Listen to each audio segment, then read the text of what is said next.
रोज़नामा जंग में मेरा जो रेगुलर कॉलम आता है फैज़ आम, आज उसका उन्वान है नजकारी या सरकारी मलकियत।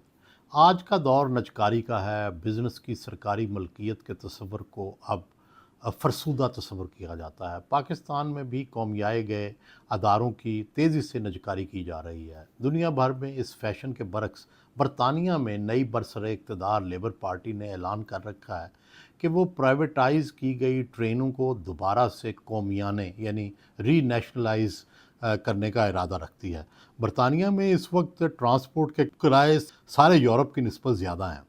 लेबर पार्टी के हमायदीन से इस हवाले से मामला समझने की कोशिश की तो उन्होंने बताया कि रेल नेटवर्क यानी पटड़ी और उसकी तामीर और मरम्मत को तो बरतानवी हुकूमत के पास है, लेकिन ट्रेनें निजी शुबा चला रहा है। उनके बकौल निजी शुबा धड़ाधड़ पैसे कमा रहा है, लेकिन मगर नई सरमायाकारी नहीं कर रहा। आपस में मुसाबकत की बजाय अंदर खाने मामलत कर रखी है सब ने। इसलिए लेबर पार्टी कुछ ट्रेनें कौमियाएगी ताकि प्राइवेट शोबा मनमानी ना कर सके। सरमायादाराना निज़ाम बहुत सी खूबियों से माला माल है, दुनिया में इसे कामयाबी भी बहुत मिली है, मगर इसके अंदर बहुत बड़ी खराबियां भी हैं, जिनमें से जिनमें से एक बरतानिया में ट्रेन के महंगे तरीन किरायों की शक्ल में ज़ाहिर हुई है और वहाँ की नई हुकूमत को नजकारी को मुस्तरद करके सरकारी मलकियत या कौमी मलकियत की तरफ आना पड़ रहा है, क्योंकि रियासत का बुनियादी मकसद तो अवामी फ़लाह होता है, चाहे वो नजकारी से हो या सरकारी मलकियत से। 60 और 70 की दहाई में दुनिया भर में सनतों को कौमियाने का रुझान गालिब रहा। पाकिस्तान में भी बड़ी सनतें, बैंक कौमिया लिए गए, जिससे प्राइवेट बिज़नेस को शदीद नुकसान हुआ। कौमियाए गए अदारे भी तबाह हो गए। उभरती हुई इशराफिया और नई तश्कील शुदा मिडल क्लास टूट फूट गई। मगर दूसरी तरफ सरकारी मलकियत में आने से चीनी और आटे का रेट कंट्रोल हो गया था, चीज़ों की कमियाबी पर काबू पा लिया गया था, सरमायादारों और कारखानेदारों की लूट खसूट और इस्तेहसाल का ख़ात्मा हो गया था। ताहम मजमूई तौर पर सरकारी मलकियत का फ़ैसला मईशत के लिए, आज़ाद मईशत के लिए नुकसानदेह साबित हुआ। चुनांचे 80 की दहाई के बाद से दोबारा नजकारी शुरू हो गई और अभी तक ये जारी व सारी है। किसी भी मुल्क की तरक्की में निजी शोबा ही सबसे अहम तरीन किरदार अदा करता है। ताहम निजी शोबे के ऊपर सरकारी कंट्रोल और तवाज़ुन ना रखा जाए तो नाजायज़ मुनाफा खौरी और इस्तेहसाल शुरू हो जाता है। इसकी ताज़ा तरीन मिसाल शुगर मिल ओनर्स के दबाव पर चीनी की बरामद का फ़ैसला है। पंजाब के सेक्रेटरी खुराक और केन कमिश्नर ने इस फ़ैसले की मुखालफत की और मौक़िफ़ इख्तियार किया कि ये चीनी बरामद की गई तो चीनी की कीमत में रोज़ाना की बुनियाद पर इजाफ़ा होगा, मिल ओनर्स को अरबों रुपए का फ़ायदा होगा और आवाम पर नाजायज़ बोझ पड़ेगा। मगर निजी शोबा इतना मजबूत है कि न सिर्फ उसने बरामद के हक़ में फ़ैसला करवा लिया, बल्कि सूबाई सेक्रेटरी खुराक और केन कमिश्नर पंजाब को सच बोलने की पादाश में अफसरान बकार ख़ास बना दिया गया। तहरीक इंसाफ के ज़माने की हुकूमत में भी शुगर स्कैंडल सामने आया था, फिर इंक्वायरियाँ हुई तो और बहुत कुछ भी सामने आया था। अब भी अगर कोई बहरान आया तो हुकूमत को इसका सियासी नुकसान बर्दाश्त करना पड़ेगा।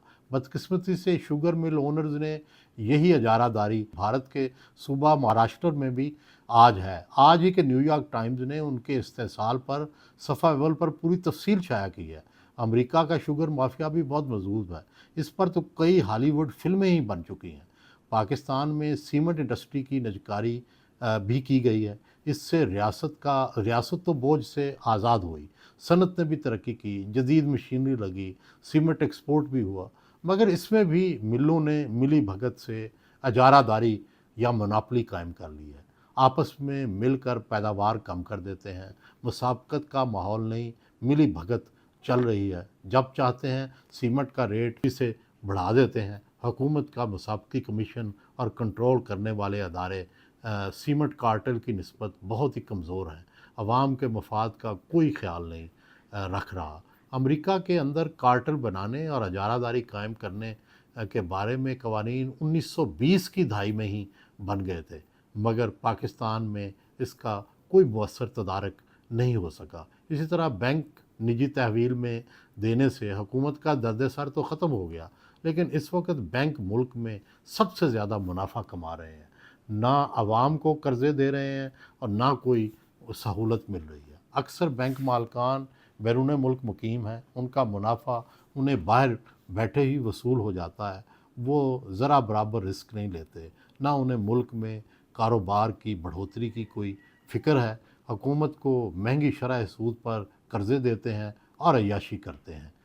کیا اسٹیٹ بینک کا فرض نہیں کہ وہ ان بینکوں کو عام کاروباری کی فلاح و بہبود کے لیے مجبور کرے؟ اسی طرح ہم نے منافع بخش ادارہ ٹیلی کام خلیج کی ایک کمپنی کو فروخت کر دیا۔ اب صورتحال یہ ہے کہ اس کمپنی نے اس شعبے میں سرے سے کوئی نئی سرمایہ کاری ہی نہیں کی۔ ایک زمانے میں ہم اس شعبے میں دنیا کے جدید ترین ممالک کے ہم پلہ تھے، اب انٹرنیٹ وغیرہ میں ہم بہت پیچھے چلے گئے ہیں۔ نجی ادارے منافع کمانے میں تو دلچسپی رکھتے ہیں، لیکن یہ نئی ٹیکنالوجی لاتے ہیں، نہ نئی سرمایہ کاری کرتے ہیں، اور یوں وہ شعبہ زوال کی طرف جانا شروع ہو جاتا ہے۔ آج کل ہم قومی فضائی کمپنی PIA اور پاکستان اسٹیل مل کی نجکاری کے بارے میں بہت متحرک ہے۔ ہمیں ماضی کے تجربوں کو مد نظر رکھ کر فیصلے کرنے چاہیے، نئی اجارہ داری یا کارٹل کو جنم نہیں دینا چاہیے، اور صارفین کے مفاد کو مقدم رکھنا چاہیے۔ یہ درست ہے کہ حکومت کا کام خود بزنس کرنا نہیں ہے، لیکن حکومت کا کام اجارہ داری، منافع خوری اور کاروباروں کی منافع خوری کو فری ہینڈ دینا بھی نہیں ہے۔ نجی شعبہ کی آزادی اور منافع کے اوپر عوامی مفاد کے تحفظ کا کنٹرول لازم ہے۔ سرمایہ داری نظام اور مارکیٹ اکانومی کو دنیا میں سوشلزم اور کمیونزم کے مقابلے میں فتح حاصل ہو چکی ہے، مگر اب بھی دنیا کا بہترین نظام اسکینڈینیویا کا ہی تصور ہوتا ہے، جس کو سوشل ڈیموکریسی کا نام دیا جاتا ہے۔ محترمہ بے نظیر بھٹو نے اپنے منشور میں اس نظام کو ہی شامل کیا تھا۔ ہمیں بھی نجکاری کرتے ہوئے ایسی شرائط رکھنی چاہیے جن سے ایک تو ان شعبوں میں نئی سرمایہ کاری آئے اور دوسرا ناجائز منافع خوری نہ ہو سکے۔ میرے علم میں آیا ہے کہ یورپ کی کئی ایئر لائنز نے چھوٹے ہوائی جہاز پاکستان میں چلانے میں دلچسپی لے رہی ہیں۔ ان کی حوصلہ افزائی ہونی چاہیے، اور PIA بھی اس کمپنی کو دینی چاہیے جو نئے جہاز خریدے، اپنے سروس کا معیار بین الاقوامی کرے اور کرائے بھی نہ بڑھائے۔ پیپلز پارٹی نے نجی اور سرکاری شعبے کی شراکت سے سڑکوں کی تعمیر اور نئی سرمایہ کاری کا جو ایک ماڈل بنایا ہے، اس کو پورے ملک میں رائج ہونا چاہیے۔ یہی آگے بڑھنے کا راستہ ہے۔